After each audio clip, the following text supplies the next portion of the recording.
So just again, politics has become something very different from what it used to be. It is the dividing line. Right. It's fascinating.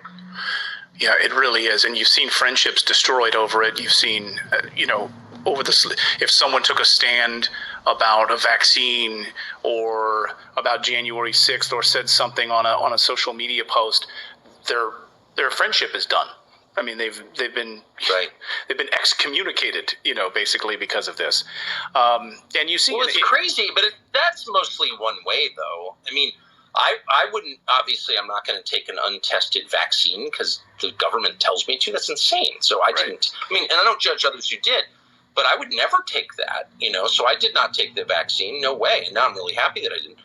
But I'm not mad at people who did.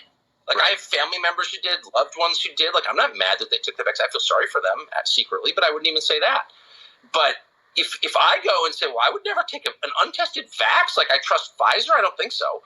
If I say something like that, people are, like, very offended, even now.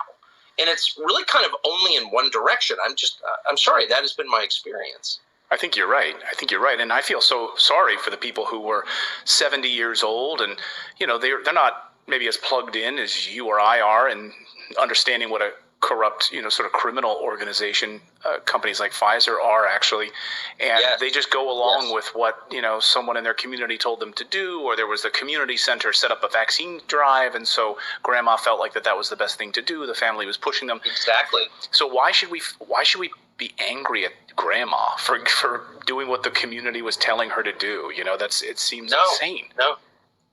Yeah. Well, it would be insane and also a sign of bad character. I have to say, speaking for myself, as someone who, just to be blunt, is from an elite background. I grew up in rich places around rich people with power. It's very shocking for me to see my former world go completely crazy. Like, I have the least respect for the people that I grew up around that I do for any group.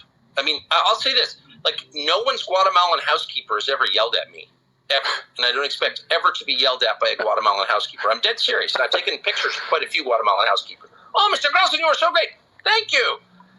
I have been yelled at multiple times on the ski lift in Jackson Hole by some private equity wife who went to Williams, you know what I mean, who spent an hour this morning, in Soul Cycle, and she hates me. And she's calling me Hitler on the ski lift. Like, so it's very kind of social class specific.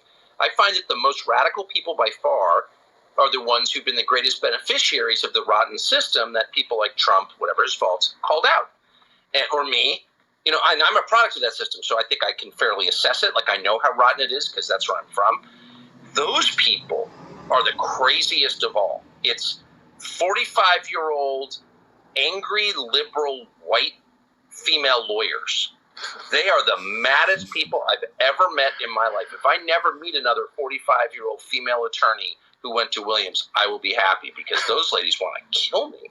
I don't know what the hell is going on. I think it's because their husbands are weak. I honestly think that. I think weak husbands make angry women, or something very deep is going on. But you can't tell me I'm imagining this because I can't go to the Snake River Grill in Jackson anymore because one of these chicks is going to start screeching at me about white supremacy. White supremacy? What? I'm like, what? I don't even know what that is. I know I'm against it. Like, why are you yelling at me, honey, and tell me I'm, like, overturning democracy? I bet if I went into the kitchen at the Snake River Grill in Jackson, I don't think a single dishwasher would yell at me. I am positive of